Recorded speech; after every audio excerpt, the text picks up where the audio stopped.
Isang anghel ang nagpakita sa kanila at nagsabi, "Huwag kayong matakot.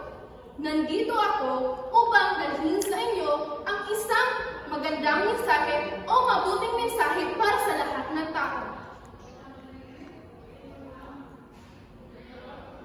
Ano po iyon? Sa tanong ng isang pastor.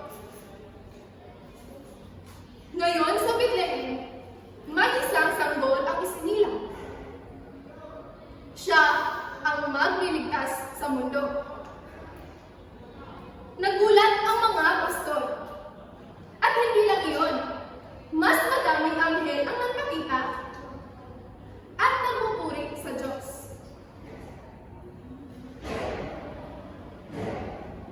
Nagmadaling pumunta ang mga pastor sa Bethlehem upang hanapin ang isang sanggol na siyang magliligtas sa mundo.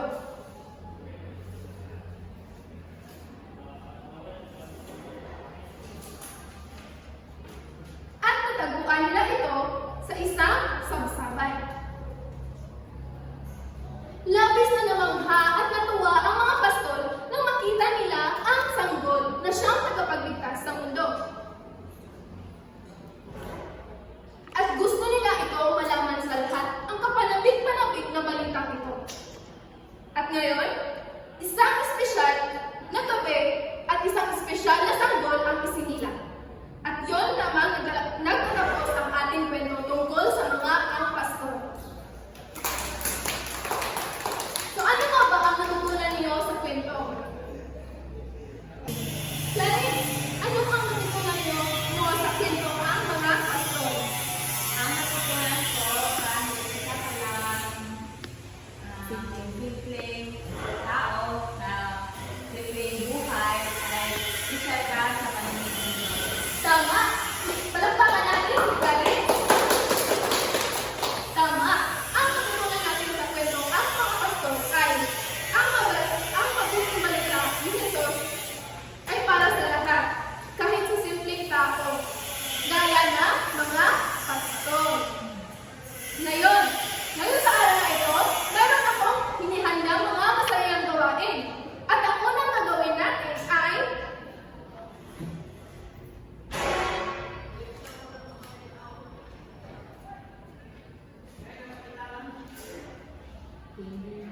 ano ang iyong nakikita dito? Numeroos ng pastor. Tama! Isinusaad sa Juan 10, talata 11 hanggang 18 na si Jesus ang mabuting pastor. Ibig sabihin na si Jesus ay siya ang nag-alaga, gumagabay at nagmamahal sa mga tao gaya ng pagmamahal ng mga pastor sa mga lupa. At dahil dyan, magkakaroon tayo ng isang aktibidad na konektado dito kung saan kumulagan natin ang pastor na pastor.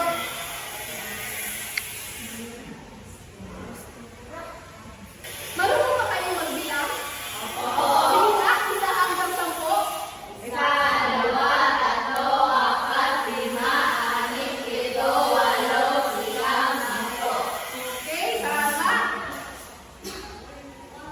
Ano ang numero makikita niyo dito sa baston ng pastor? Isa, dalawa. Ang inyong gagawin sa numero 1, kukulayan niyo ng pula. Ito ay nagsisimbolo sa dugo ni Jesus. At sa numero 2 ay puti. Sapagkat hindi naman ito makikita, so ang gagamitin natin ay kulay verde. Naintindihan? May mga tanong ako. Kung sino ang siyang makaunang sasagot at magtaas ng kamay ay ang siya ang pupunta dito sa harapan at ang siyang magkukulay sa baston. Malinaw? At ang mga tanong ko naman ay konektado sa kwento natin sa aming mga pastor. Ang unang kwento, handa na ba kayo?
Palakpakan kay Luis. Ito ang iyong gantimpala.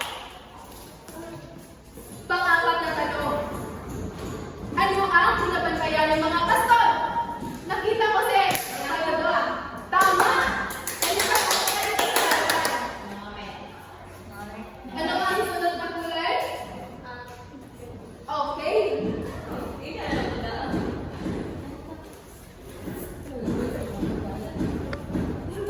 Ito ang iyong gantimpala. Sa susunod, bakit espesyal ang sanggol? Dahil anak ko na Tama din!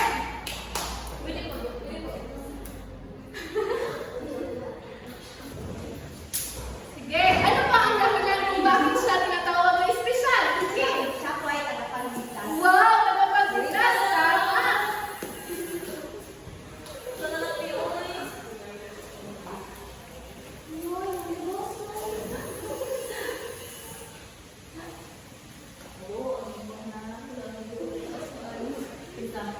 Oo, para sa'yo. Susunod na tanong. Saan natagpuan ang sanggol? Villamor. Sa sabsaban. Sa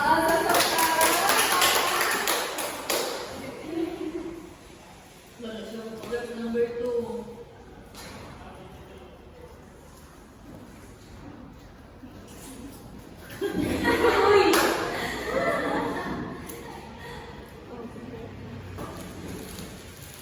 Sino ang sanggol? Tapos? Jesus! Tama! Jesus! Halika, pumunta ka dito sa harapan at gulayan mo ang baston. Birthday po. Okay?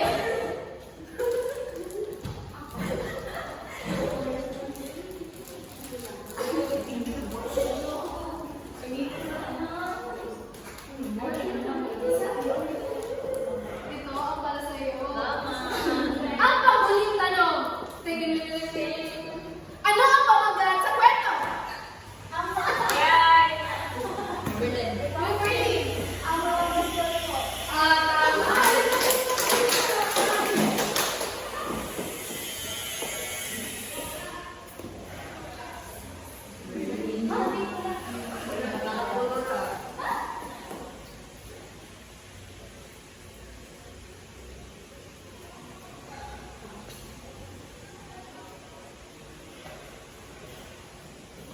Ito ang para sa'yo. Palakpakan naman!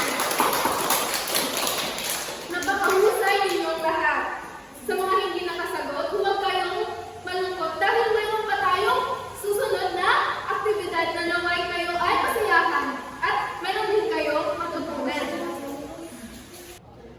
Para sa ikalawa nating aktibidad, ito ay pakibasa nga.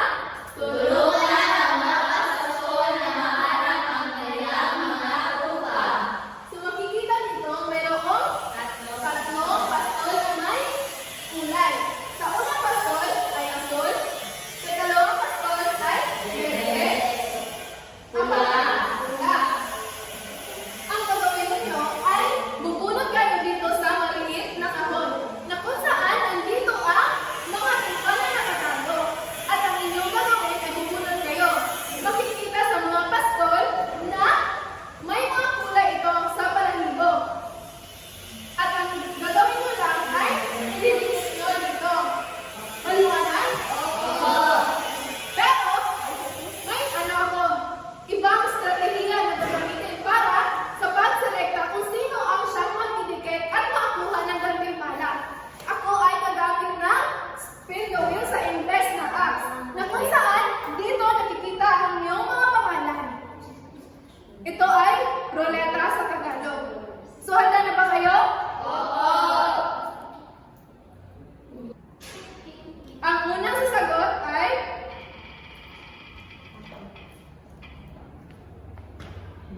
Villamor! Ikaw ay unang pinto? Anong kulay yan? Asul. Saan mo ididikit ang tupa? Sige.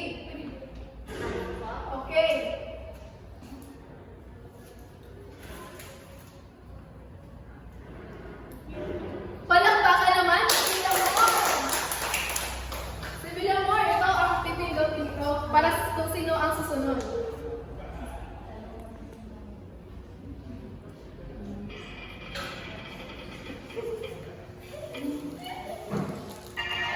Tapos!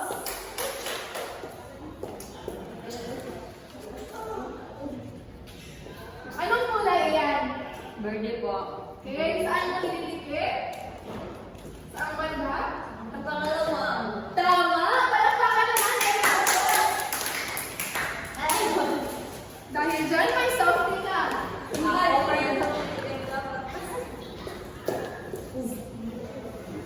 Kulay.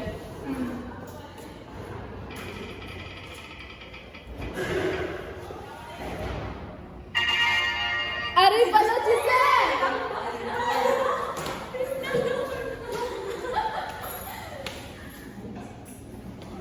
Okay. Anong kulay yan? Wala po. Sige, saan mo didikit yan? Tama! Palakpakan naman kay Aray pala, Giselle! Ito ang galing pala para sa'yo. Giselle? Uy! Ay, sorry po. Ay, verde na.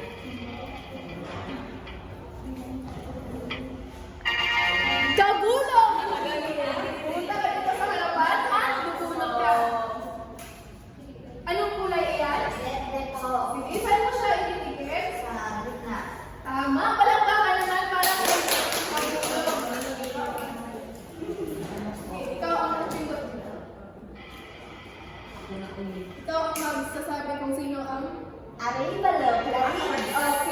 ba ang Paris? Anong kulay yan? Okay, saan mo ba? Balay. Okay, tama. Palakpakan kay Kabulong.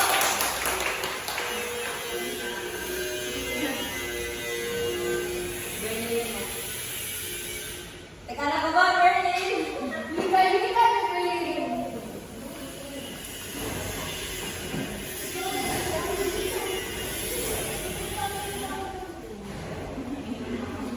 Anong kulay ng sopa yan?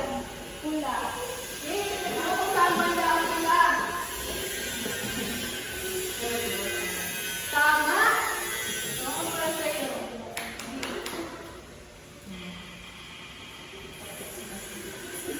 And the winners!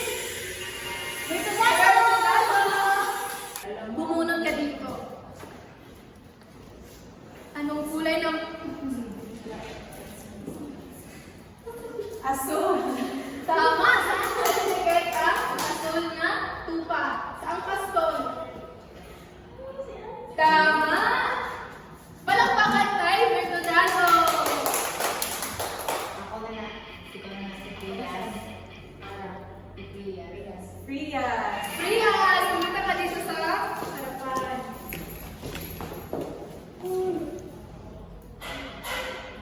Anong kulay na? Wala. Sige, saan mo banda ididikit? Tama! Palakpakan kay Priya! At ang panghuli ay si Pagador. Pumunta ka dito sa harapan, Pagador. Anong kulay na? Oh, sige. Saan mo banda ididikit yan? Tama. Palakpakan kay Pagador. Nasiyahan ba kayong lahat? Ano ang iyong natutunan sa ating aktibidad ngayon? Anong iyong na-obserbahan? Mga kulay. Tama? Mayroon po itong sinisimbolo na kung saan ang pananagutan at pamamahala na ang bawat pastol ay may tungkuling alagaan ang mga tupa at tiyakin na hindi sila maligaw o mapunta sa iba. So makikita nyo naman, di ba? May iba't ibang kulay na kung saan at hindi nagdidikit para tulungan ang pastol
Ang unang mga